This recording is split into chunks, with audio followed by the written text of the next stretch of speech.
दुनिया में नेक अमल करना नहीं चाहते, नमाज रोज़ा करना नहीं चाहते, और क्या सोचते हैं कि मरने के वक्त में हमें कलमा नसीब हो जाए। हम बुरे अमाल करते हैं, हम जो है पाप पर पाप करते जाते हैं, और क्या समझते हैं हमारी मौत मदीने में आना। भाई ऐसा होता क्या? हम ज़िंदगी में जैसे चाहें वैसे ज़िंदगी गुजारते रहें और हमारी मौत ईमान की हालत में आ जाए, ऐसा होगा?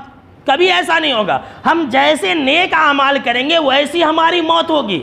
ये नेक आमाल का असर हमारी मौत के वक्त में होता है और हमारे मरने के बाद भी हमारे बीवी बच्चों के ऊपर होता है।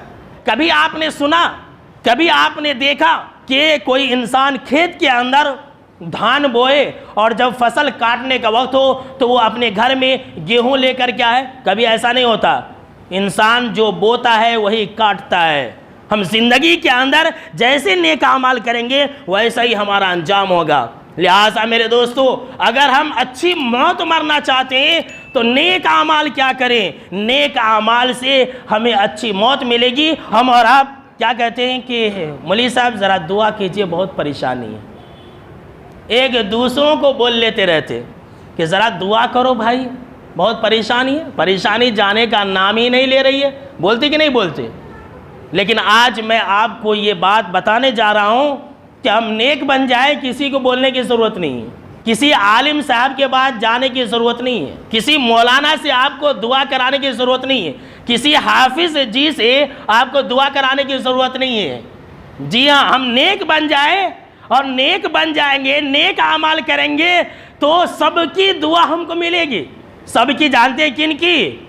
उन लोगों की जो इस दुनिया के अंदर नमाज पढ़ते हैं। जो लोग भी नमाज पढ़ेंगे हमें दुआ मिल जाएगी। कब? जब हम नेकियां करेंगे तब। और नेकियां नहीं करेंगे तो हमारे बारे में लाख लोग दुआएं कर ले, हमारे बारे में इमाम साहब दुआ कर ले, हमारी मुसीबत ख़त्म नहीं होगी। अब आप कहेंगे कि ये बात कहाँ से है? ये बात बुखारी के अंदर हदीस के अंदर मज़कूर है। आप सल्लल्लाहु तआला अलैहि वसल्लम ने सहाबाए किराम को अत्तहियात सिखलाया। अत्तहियात याद है कि नहीं आप लोगों को? सब मुसलमान को याद है अत्तहियातु लिल्लाहि व सलवातु व तय्यबात।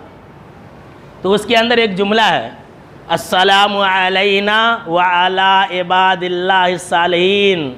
जी हाँ मेरे दोस्तों, सुन लीजिए, अगर आप नेक हैं तो दर दर भटकने की ज़रूरत नहीं है। अगर आप नेकियां करेंगे तो तमाम नमाजियों की आपको दुआएं मिलेंगी।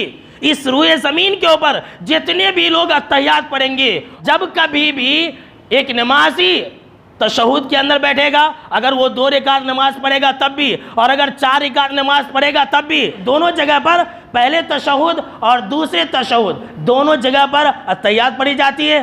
अब एक नमाजी कहता है अस्सलामु अलैना, ए अल्लाह तू हमारे ऊपर सलामती नाजिल फरमा, व अला इबादिल्लाहिस सालिहीन, और जो तेरे नेक बंदे हैं तो उनके ऊपर सलामती नाजिल फरमा।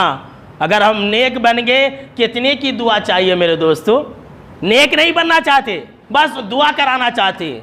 नेक बन जाइए, तमाम मुसल्लियों की आपको दुआएं मिलेंगी। जनाब मोहम्मद अरबी सल्लल्लाहु तआला अलैहि वसल्लम ने फरमाया कि आसमान में, ज़मीन में जितने भी अल्लाह के नेक बंदे हैं उन तमाम तक नमाजियों की दुआ पहुंच जाती है। सुभान अल्लाह, अल्लाहु अकबर।